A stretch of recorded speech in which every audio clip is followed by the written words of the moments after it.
There was a fever, there were ovations, and there were sweaty, obsessed crowds. When the lights went down in the concert hall in Oslo, with Prince Harold and Princess Sonja seated in the front row, the rumbling of a helicopter could be heard in the dark. The audience looked questioningly up toward the ceiling. When the noise reached a crescendo, the spotlights were directed at the stage where ABBA, dressed in glowing white, stood captured by the beam of light, the cover of Arrival, Live. In a show that lasted for 100 minutes, the audience got all the hits they could ever wish to hear. ABBA generously offered up practically all of their songs that are today classics, and they were hysterically received by an ecstatic audience. ABBA audiences weren't the average pop crowd. ABBA are unique in having become popular with many generations simultaneously. There were parents with their teenage children, their younger brothers and sisters, and here and there a grandfather and grandmother. ABBA were all they could wish for, two fresh, on the level, glamorous couples in love, who sang songs most of the people in the hall already knew off by heart. It was the opening night of ABBA's 1977 World Tour, which began in Oslo and ended in Australia. They were received everywhere in the same exceptional manner. In February, they arrived in England, where they had dominated the charts for the entire previous year for their first live performance. Demand for tickets was so high that it was said that they could have filled London's Royal Albert Hall 100 times over. Since the beginning of 1977, ABBA had an unbroken run of hits, with a small decline when Money, Money, Money only got to number 3 in the British charts. Innumerable awards swept over them. Arrival was proclaimed the album of the year in the pop world, and in the USA they were awarded their first gold disc. Bjorn and Benny were carried along on a wave of creativity, applying greater content to the lyrics, greater substance to the music and the sound. They moved ever further from the usual sugary pop songs and closer to a more artful role as songwriters-producers. Fernando received an award for the year's best recording, and later in 1977, ABBA got another gold disc for the album Greatest Hits. Everything was crowned by Agnetha and Frida, who elevated it all with their distinctive voices.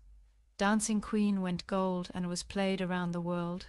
They reached the top of the charts from the Soviet Union to Australia, from the USA to South Africa.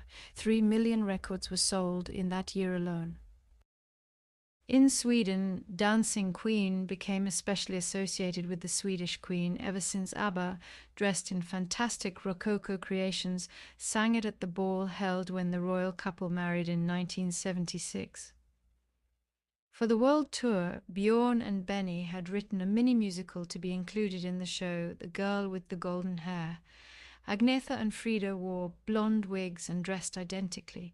The story was simple, but contained many strong songs like I'm a Marionette, I Wonder, and perhaps one of ABBA's greatest songs, Thank You for the Music, in which Agnetha sang the melody with a mature, shimmering, multifaceted voice.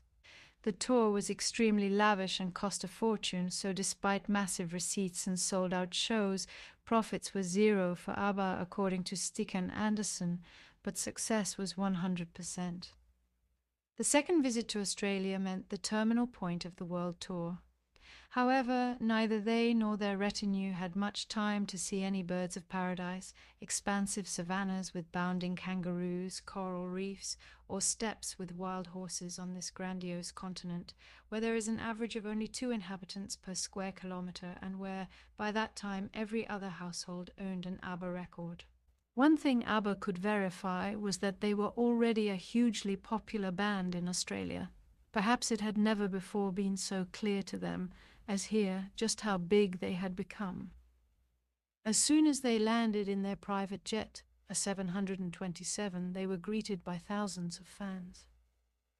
Enormous crowds were attracted to their concerts. They came from all corners of the country. At one venue, over 40,000 people attended, whereupon ABBA decided to give 2 concerts instead of 1, so that the risk of anyone being injured or trampled would be reduced. It had happened, tragically enough, to another band. Agnetha was feted as a golden Nordic goddess, and it was also in Australia that a journalist cited her bottom as the sexiest in pop music. The press soon picked up on this, and it has been frequently quoted ever since. Even if it irritated Agnetha, she took the opportunity to benefit from it, and, laughing, often turned her back to the delighted audience while she danced and sang in her tight, bright satin costumes. Bjorn and Agnetha had begun to plan for another child. To tie in with this, the idea came up of making a film and video. It was thought it might lower the fans' demands for live appearances for the while ahead. The choice of producer and director was Lasse Hallström, who had made ABBA's publicity films. The film was called ABBA the Movie, and the documentary section of the film was recorded in Australia during early March 1977. It had an uncomplicated storyline about a disc jockey at a radio station in Sydney who had been given an assignment to do an in-depth interview with ABBA. He pursues the group all over Australia, and after many days of fruitless attempts, he finally gets face-to-face with them. When ABBA the Movie premiered in London in 1978, ABBA were present to receive Carl Allen's Songwriting Prize from Princess Margaret in front of a sold-out house, with a large number of famous pop stars in the audience, including Pete Townsend and Keith Moon of The Who. The film got more bad reviews than good, but nonetheless, by the end of the year, it came closely behind Star Wars, Grease, and Saturday Night Fever in ticket sales, and in fact beat the popular film Annie Hall. When the tour opened in Sydney, a new ABBA frenzy broke out. Among other things, a crowd threatened to invade the stage in Melbourne. The mechanics behind a successful phenomenon like ABBA that catches a light and then races across the world like a forest fire are hard to grasp. Mass responses are not easily analysed or tamed.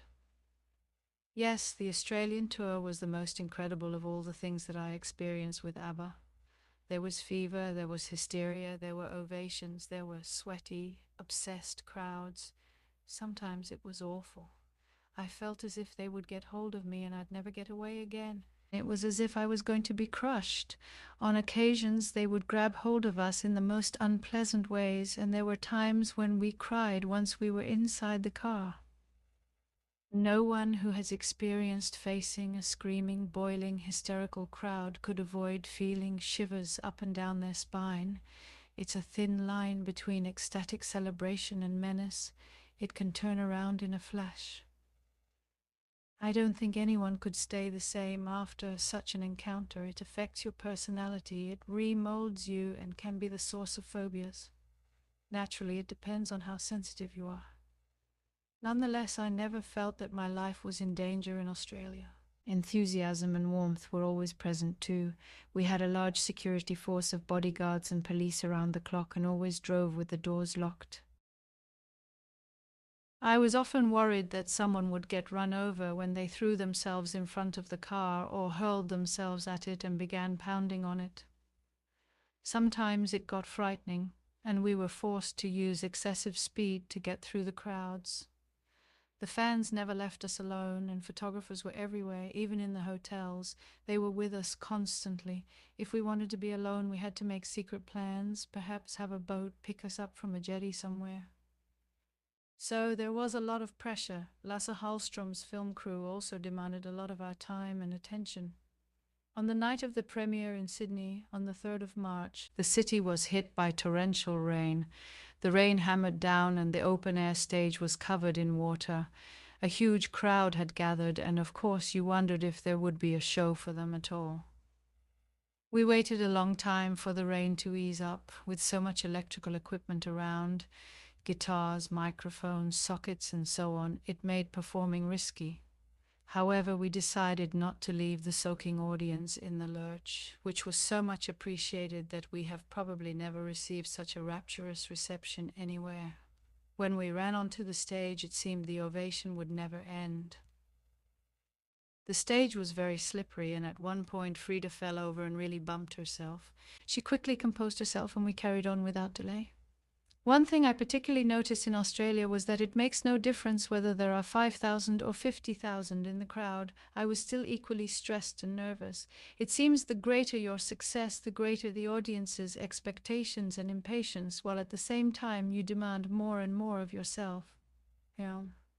The surrounding mechanism becomes incredibly complicated with more and more people involved, people you never get time to know or even recognize. I imagine that it would be even worse to perform before small audiences in a little bar than in front of a big crowd. It is more intimate, revealing, almost like working in close-up the whole time where every feature and expression is seen. When you're standing on stage in front of a huge sea of people, there's a certain anonymity. Obviously, what helped a lot was the assurance between the four of us, the musicians, and everyone else on stage. When we got back to Stockholm again, the rest of ABBA, the movie, was recorded on home turf. I was expecting my second child, Christian, who was born on the 4th of December, which was more important than anything else that happened to me in 1977.